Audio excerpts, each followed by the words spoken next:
continuer avec notre thème intitulé de l'enlèvement au retour de Christ dans les airs. Là, nous allons toujours parler de la marche.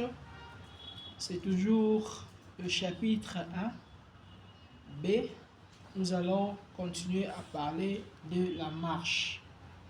Nous allons lire Romains 1, 20 à 21.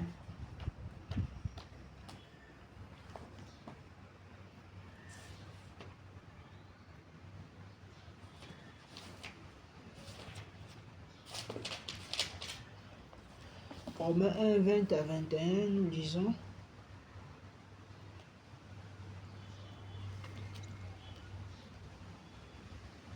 En effet, la perfection invisible de Dieu, sa puissance éternelle, sa divinité, se voit depuis la création du monde. Elle se comprend parce ce qu'il a fait. Ils sont donc inexcusables, puisque tout en connaissant Dieu, ils ne lui ont pas rendu gloire, ils ne lui ont pas rendu la gloire qu'il mérite en tant que Dieu, et ne lui ont pas montré de reconnaissance. Au contraire, ils se sont égarés dans leur raisonnement et leur cœur sans intelligence a été plongé dans les ténèbres. Là, nous allons encore toucher un autre point. Donc, dans le verset 20, il est écrit, en effet, la perfection invisible de Dieu, sa puissance éternelle et sa divinité se voient depuis la création du monde et se comprennent par ce qu'il a fait. Donc ici, on nous parle de la perfection invisible de Dieu. Donc, lorsque on parle de la perfection, donc la perfection, c'est la nature de l'Éternel. L'Éternel, c'est un Dieu qui est parfait. Donc, en lui habite toute la plénitude de la pureté. On nous parle de la perfection invisible de Dieu. Donc, cela nous démontre suffisamment que Dieu, il est esprit. Et l'esprit de Dieu, c'est un esprit qui est saint. Et puis, il est écrit encore, sa puissance éternelle et sa divinité se voient depuis la création du monde. Donc, lorsqu'on parle de la puissance de Dieu, elle est éternelle. Donc, quelque chose d'éternel, c'est quelque chose qui n'a ni commencement ni fin. Donc, la puissance de Dieu, elle est éternelle. Et puis, il est écrit, et sa divinité. Donc, la puissance de Dieu se répand au travers de sa divinité. Donc, cela nous démontre que Dieu, il est le seul Dieu qui s'est manifesté comme Père, qui s'est manifesté comme Esprit, qui s'est manifesté comme Fils. Parce que lorsqu'on parle de Christ, il est écrit quelque part que toute la plénitude de la divinité était en lui. Et puis, il est écrit, ça se voit à l'œil nu depuis la création du monde. Donc, lorsqu'on parle de la création du monde, c'est par la puissance de sa parole que l'Éternel a créé le monde. C'est par la puissance de sa parole qu'il a créé les cieux. Donc, la Bible nous décrit que cela se démontre par ce qu'il a créé. Et puis il est écrit, ils sont inexcusables puisque ayant connu l'Éternel, ils ne lui ont pas glorifié et qu'ils ne lui ont pas glorifié comme il a mérité en tant que Dieu et ne lui ont pas montré sa reconnaissance. Donc ici on est en train de parler de l'homme. Donc lorsque l'homme ayant reçu le souffle de Dieu, lorsque l'homme étant créé par l'Éternel, lorsqu'il vit en dehors de la parole de Dieu, lorsqu'il fait des actes qui vont en l'encontre de la parole de Dieu, donc cela prouve à suffisance que cette personne manque de la reconnaissance envers l'Éternel. Car la foi que nous avons dans nos cœurs, c'est ce qui prouve même notre reconnaissance envers l'Éternel. Et puis il est écrit, au contraire, ils se sont égarés dans leur raisonnement et leur cœur sans intelligence a été plongé dans les ténèbres. Donc, selon Job 28, on nous dit, la crainte de l'Éternel, c'est la sagesse, s'éloigner du mal, c'est l'intelligence. Mais ici, il est écrit, on nous démontre qu'un cœur qui n'a pas d'intelligence, c'est un cœur qui est plongé dans les ténèbres. Donc, lorsque quelqu'un pratique une vie de péché et ne s'éloigne pas du mal, il est en train de plonger sa vie il est en train de plonger son cœur dans les ténèbres. Donc cela commence aussi à partir du raisonnement de la personne. Lorsque la personne raisonne sur ce qui est mal, lorsque la personne médite sur le péché, son cœur est plongé dans les ténèbres. Lorsque nous parlons des ténèbres, là nous voyons les œuvres cachées, par exemple le péché. Quelqu'un peut commettre le péché et avoir honte par rapport à ce qu'il est en train de faire. Celui qui commet le péché, donc, il cherche à ce que ses œuvres soient cachées. Donc, il cherche à ce que ses œuvres ne soient pas manifestes. Donc, les péchés plongent les cœurs de l'homme dans les ténèbres. Lorsque nous voyons les ténèbres peut être dans les ténèbres, nous voyons par exemple les œuvres des ténèbres, par exemple les péchés. Tout ce qui est péché, c'est quelque chose qui provient des ténèbres. Donc c'est quelque chose qui manque la lumière. Tandis que la lumière, c'est l'image de la parole. Nous allons lire Romains 2 à partir du premier verset. Il est écrit, qui que tu sois, homme, toi qui juges, tu es donc inexcusable. En effet, en jugeant les autres, tu te condamnes toi-même, puisque toi aussi, tu agis comme eux. Verset 2, nous savons que le jugement de l'Éternel contre ceux qui agissent ainsi est conforme à la vérité. Et penses-tu, toi qui juges les autres de tels actes et qui fais aussi que tu échapperas au jugement de l'Éternel? Ou méprises-tu la richesse de sa bonté, de sa patience et de sa générosité en ne reconnaissant pas que la bonté de l'Éternel te pousse à changer d'attitude?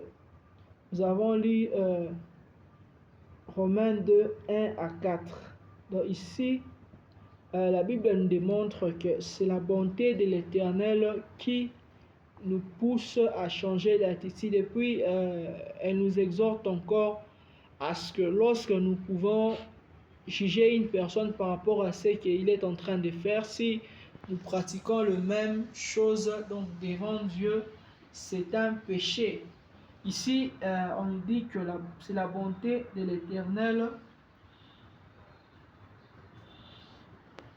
C'est la bonté de l'Éternel qui nous pousse à changer d'altitude. Dans le changement d'altitude que l'Éternel nous recommande, c'est la crainte de sa parole. Lorsque nous avons en nous la crainte de l'Éternel, lorsque nous avons la crainte de l'Éternel dans notre vie, cela nous pousse à pratiquer des bonnes œuvres. Or, ces bonnes œuvres démontrent même la bonté de l'Éternel. Les bonnes œuvres, c'est le fait d'avoir un cœur pur. Lorsque nous avons le cœur pur, cela démontre la bonté de l'Éternel. Et cette bonté de l'Éternel, lorsqu'elle est répandue dans nos cœurs, elle nous pousse toujours à pratiquer les bonnes œuvres. Lorsqu'elle nous pousse à pratiquer les bonnes œuvres, c'est cela même qui détermine notre marche dans la vie chrétienne. Nous allons lire Romains 5, 18 à 19. Il est écrit: ainsi donc, de même, par une seule faute, la condamnation a atteint tous les hommes. De même, par un seul acte d'acquittement, la justification qui donne la vie a été étendue à tous les hommes. En effet, comme par la désobéissance d'un seul homme, beaucoup ont été rendus pécheurs, beaucoup seront justifiés par l'obéissance d'un seul.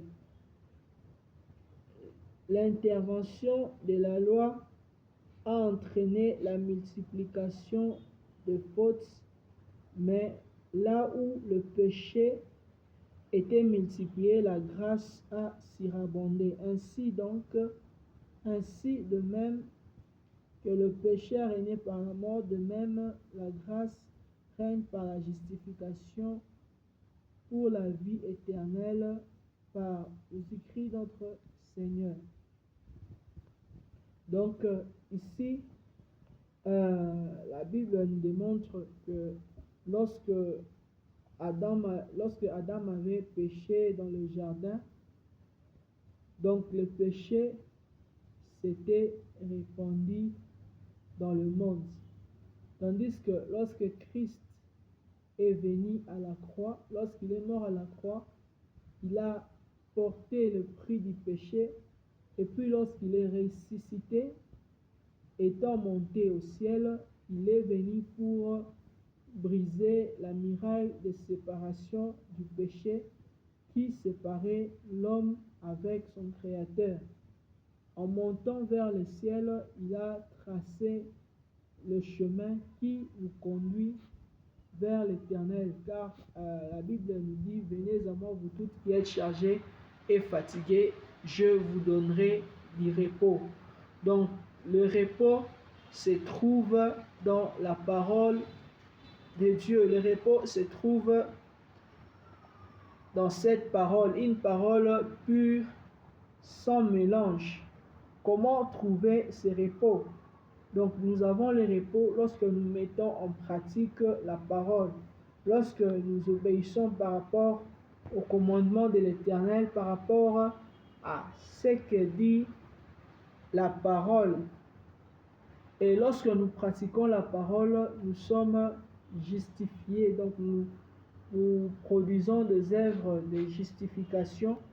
Et puis cette justification, c'est elle qui contient la vie éternelle. Donc lorsque nous recevons Christ dans nos vies, sa parole, lorsqu'elle demeure en nous, c'est elle qui nous conduit à la vie éternelle. Donc la marche de notre foi chrétienne, c'est une marche qui nous conduit à la vie éternelle, tandis que le péché conduit à la mort éternelle. Là, nous allons encore lire Romains 2, 5 à 7. Romains 2, 5 à 7, il est écrit: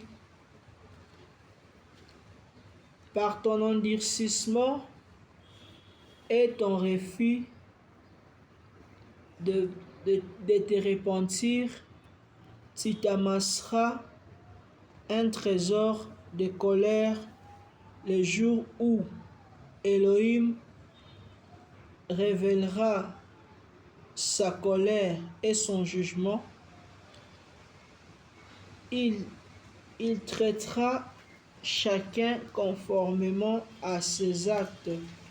À ceux qui, par leur persévérance à faire le bien, recherchent l'honneur, la gloire et l'incorruptibilité, il donnera la vie éternelle. Donc il est écrit: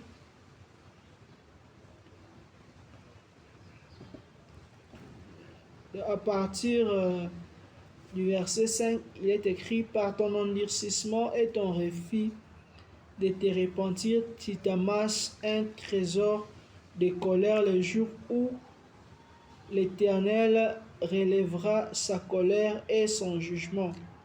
Donc, lorsque la personne a un cœur endurci, comme il est écrit ici, par ton refus de te repentir, tu t'amasses un trésor de colère.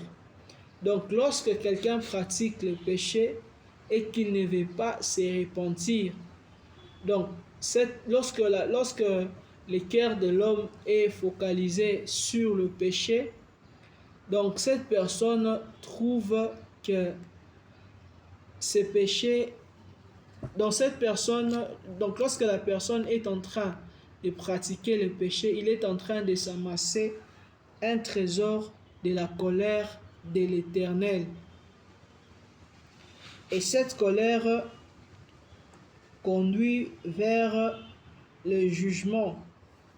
Donc celui qui pratique les péchés devant l'Éternel, il s'amasse un trésor de jugement de l'Éternel. Et cela, c'est l'image de la perdition. Cela, c'est l'image de l'enfer. Lorsque la personne pratique les péchés, donc le péché le conduit vers l'enfer. Dans le verset 6, il est écrit: il traitera chacun conformément à ses actes. Donc, les actes que nous produisons, les œuvres que nous faisons, c'est de cette manière que l'Éternel va traiter chacun. Donc chaque personne est traitée conformément à ses actes, conformément aux œuvres qu'il est en train de produire. Lorsque la personne pratique le péché, il est en train de s'amasser un trésor de la colère de l'Éternel. Tandis que lorsque la personne pratique ce que nous recommande la parole de Dieu, lorsqu'il pratique la justice, lorsqu'il vit sa vie conformément à la parole de l'Éternel, il est en train de marcher sur le chemin de la parole, et ce chemin conduit à la vie éternelle. Dans le verset 7, à ceux qui, par leur persévérance à faire le bien, recherchent l'honneur, la gloire, l'incorruptibilité, il donnera la vie éternelle. Donc, il est écrit: à ceux qui par leur persévérance à faire le bien. Donc, ce que la Bible nous recommande pour avoir la vie éternelle, nous devons avoir la persévérance à faire le bien. C'est même ça qui détermine notre marche avec l'Éternel. Donc persévérer toujours dans la parole, persévérer toujours à faire le bien, pratiquer toujours le bien tous les jours. Donc, lorsque nous pratiquons toujours le bien, donc cela, ça démontre même que nous sommes en train de chercher l'honneur de l'Éternel. Nous sommes en train de rendre honneur à l'Éternel. Nous rendons honneur à l'Éternel par rapport au bien que nous faisons. Lorsque nous faisons le bien, lorsque nous persévérons toujours dans le bien, donc cela rend honneur à l'Éternel et cela attire la gloire de l'Éternel en nous. Cette gloire, c'est le fait que nous sommes couronnés. Donc nous sommes couronnés, nous avons une couronne de justice. Donc cela fait que lorsque nous sommes couronnés par la parole, donc cela fait que nous devenons incorruptibles. Nous devenons incorruptibles face au péché. Donc le péché ne peut plus avoir le pouvoir sur nous. Ce qui fait notre gloire, notre couronne, c'est le fait que nous devenons enfants de Dieu. Parce que il est écrit à tous ceux qui l'ont reçu, il leur a donné le pouvoir de devenir enfants de Dieu. Donc, devenir enfant de Dieu, c'est un pouvoir de transformation. C'est un pouvoir de transformation. Lorsque nous recevons la parole, cela transforme nos cœurs, nous donne le pouvoir sur le péché et ce pouvoir nous permet de devenir comme Dieu, de devenir ses enfants. Lorsque nous pratiquons toujours la parole, nous devenons enfants de Dieu. En devenant cela détermine notre croissance spirituelle et cela détermine la marche de notre foi. Et cette marche mène à la vie éternelle.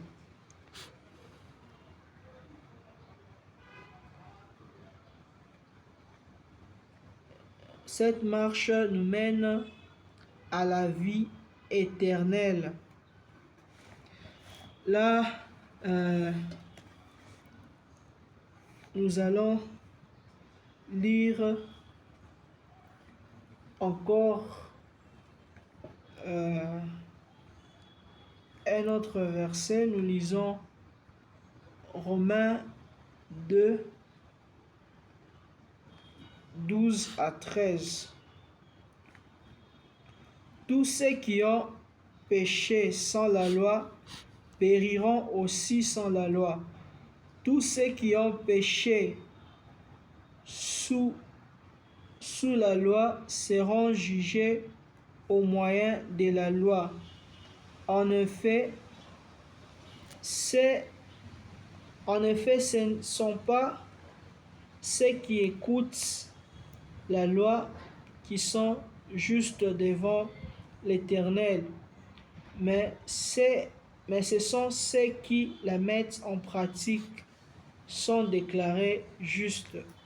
Donc ici, la Bible est en train de nous dire, en effet, ce n'est pas ceux qui écoutent la loi qui sont justes devant l'Éternel, mais ceux qui sont justes, ce sont ceux qui la mettent en pratique.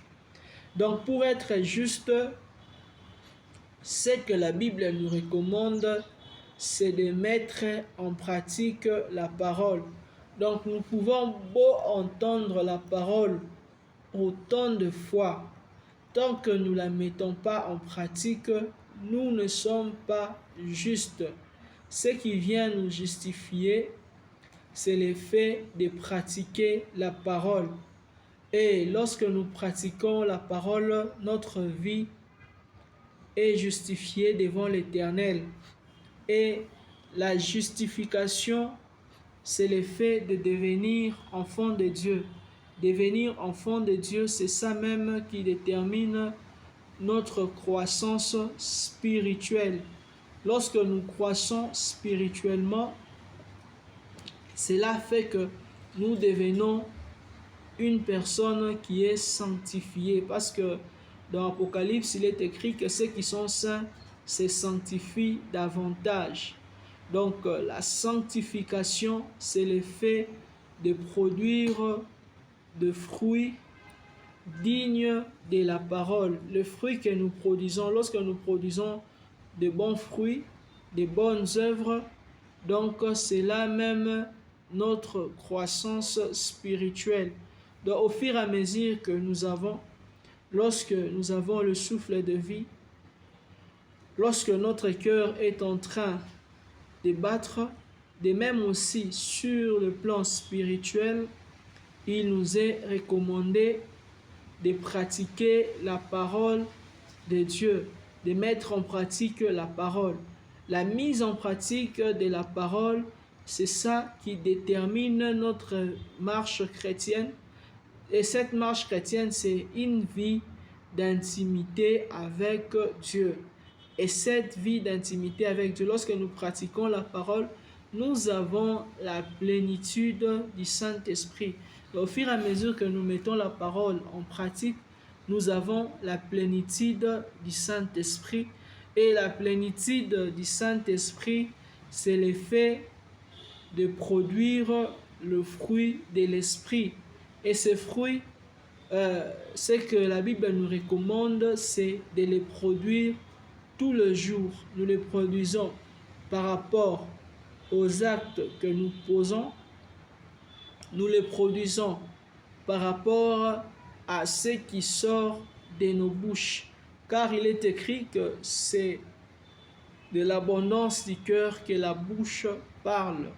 Donc lorsque nous croyons en la parole, nous gardons cette parole en nous.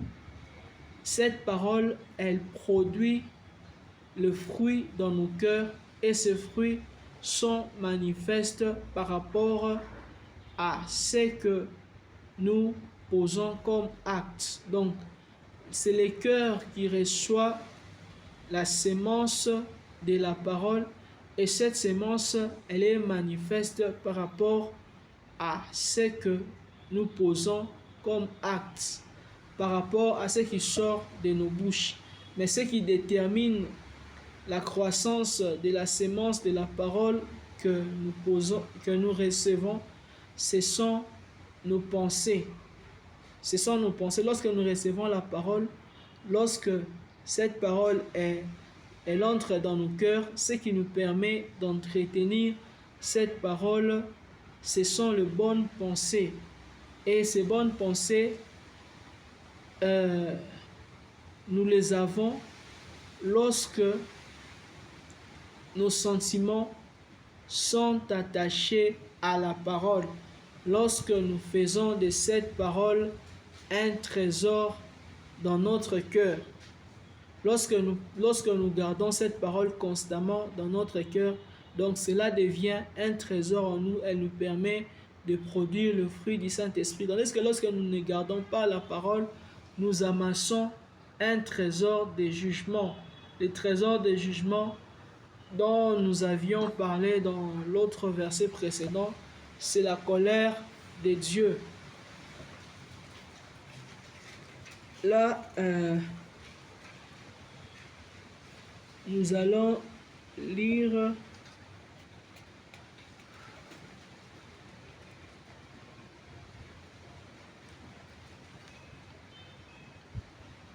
Romains 2.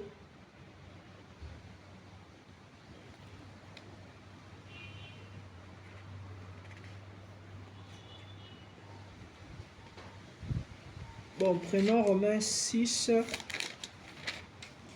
16 à 19. Romains 6, 16 à 19, il est écrit: ne savez-vous pas que si vous si vous vous livrez à quelqu'un comme esclave pour lui obéir, vous êtes esclave du maître à qui vous obéissez, soit du péché qui conduit à la mort, soit de l'obéissance qui conduit à la justice. Mais que Elohim soit remercié, alors que vous étiez esclaves du péché, vous avez obéi de tout cœur au modèle d'enseignement auquel vous avez été confiés, et une fois libérés du péché, vous êtes devenus esclaves de la justice. Donc, ici, il est écrit que lorsque... donc ici, la Bible est en train de nous démontrer que lorsque une personne se livre au péché, il devient comme esclave du péché. Donc le péché devient le maître de sa vie. Et lorsque le péché règne sur la personne, lorsque le péché devient comme un maître dans la vie de la personne, lorsque la vie d'une personne est dictée par le péché, cette personne, son cœur est plongé dans le ténèbre, son cœur est noyé dans les ténèbres, donc son cœur est noyé dans la perdition, et cela conduit en enfer. Parce que il est écrit dans Matthieu que l'œil est la lampe du corps. Donc, lorsque quelqu'un vit dans le péché, il n'a pas la lumière de Dieu en lui. Il marche dans les ténèbres.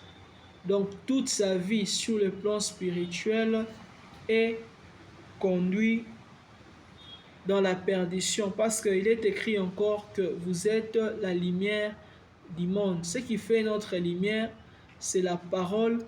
Lorsque nous la recevons, cette parole, lorsque elle éclaire nos cœurs,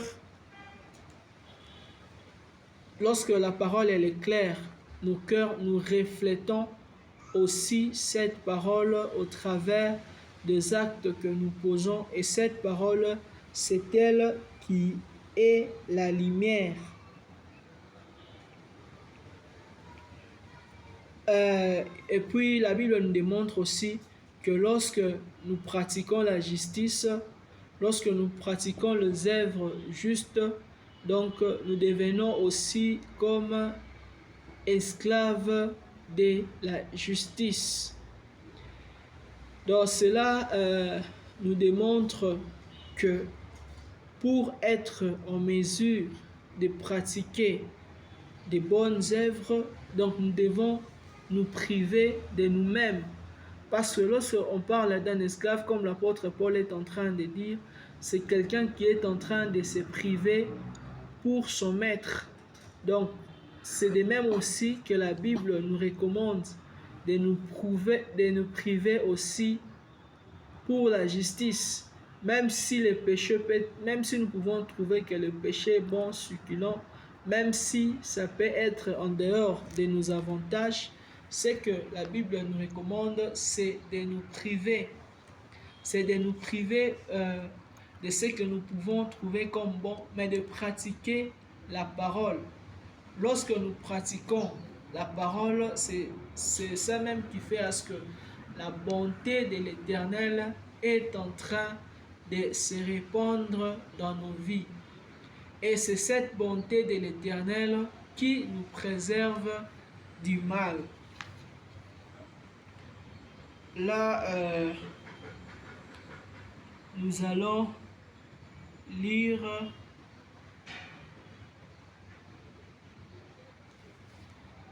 Romains 8, 12 à 15. Ainsi donc, frères et sœurs, nous avons une dette, mais pas envers la nature propre pour nous conformer à ses exigences. Si vous vivez en vous conformant à votre nature propre, vous allez mourir. Mais si par l'Esprit vous faites mourir la manière d'agir du corps, vous vivrez. En effet, tous ceux qui sont conduits par l'Esprit de Dieu sont fils de Dieu. Donc ici, il est écrit, nous avons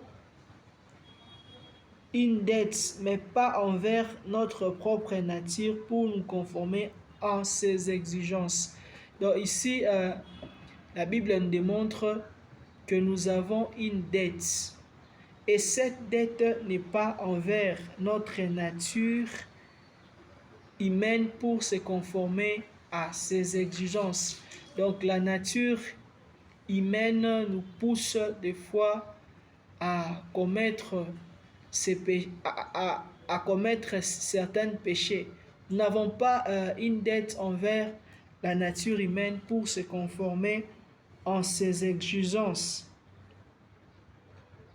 Donc nous n'avons parce que le prix du péché de l'homme a été payé à la croix. Lorsque Christ est mort une fois pour toutes pour le péché, il a payé le prix. Donc, ce que la Bible nous recommande, c'est de ne plus pratiquer le péché. Et puis, il est écrit, si vous vivez en vous conformant à votre nature propre, vous allez mourir. Mais si par l'Esprit, vous faites mourir la manière d'agir du corps, vous vivrez. Donc ici, c'est un conseil que l'apôtre Paul est en train de nous donner. Il est en train de dire, si vous vivez par rapport à votre nature propre, vous mourrez, mais si par l'Esprit vous faites mourir la manière d'agir du corps, vous vivrez. Donc c'est ça même que la Bible est en train de nous dire, que le salaire du péché, c'est la mort. Donc lorsque la personne est en train de vivre pour satisfaire aux désirs charnels, pour satisfaire aux désirs de la nature humaine, donc cela conduit à une mort qui est éternelle, la séparation de l'homme envers son Créateur. Mais si en pratiquant la parole que nous recevons, que nous attendons, en mettant cette parole en pratique, cette parole vient faire mourir les œuvres charnelles, vient détruire les péchés. La parole de l'Éternel produit la mort du péché. Cette mort n'est pas une mort naturelle, mais c'est le fait d'haïr le péché. Lorsque nous avons la plénitude de la parole, lorsque nous avons le Saint-Esprit, cela produit la haine envers les péchés dans le cœur de l'homme. Et la haine envers le péché, c'est même ça, l'amour de Dieu. Lorsque nous avons la haine envers le péché, cela produit l'amour de Dieu. Et c'est cet amour de Dieu qui vient donner la vie. C'est cet amour de Dieu qui vient nous revitaliser. Donc c'est cet amour de Dieu qui produit la vie éternelle. Là, nous allons lire 1 Timothée 6, 11 à 12.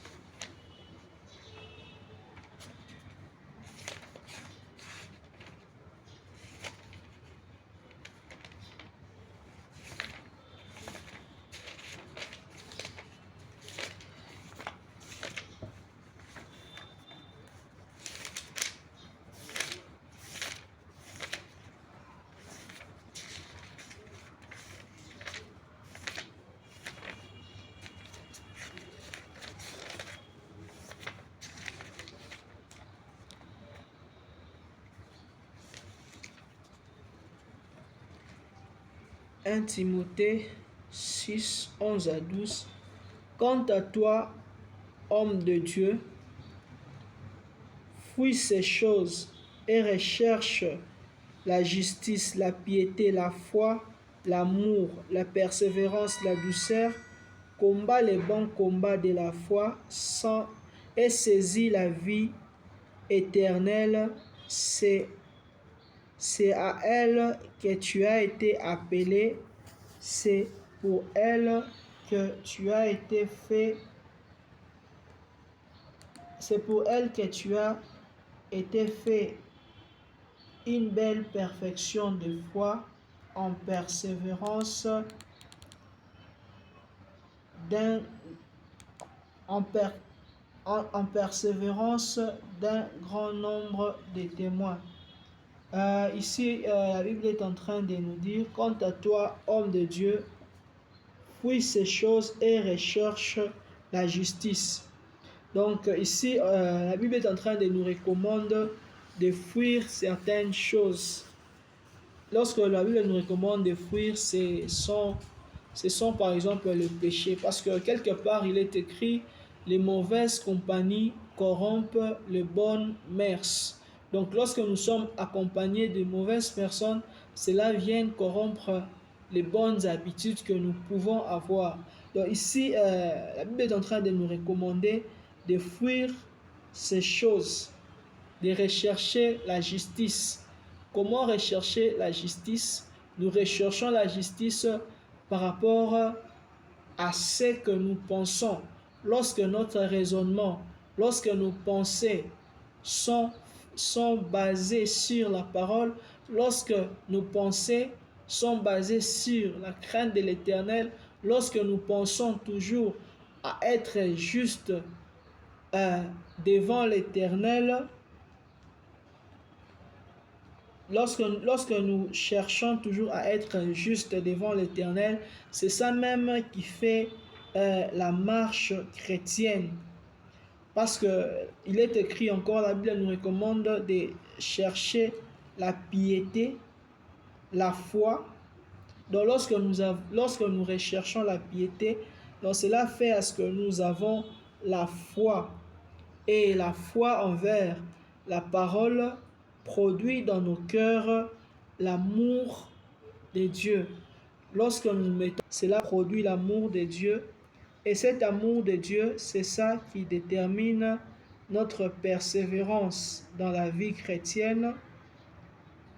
Notre persévérance dans la vie chrétienne, et cela conduit à la vie éternelle.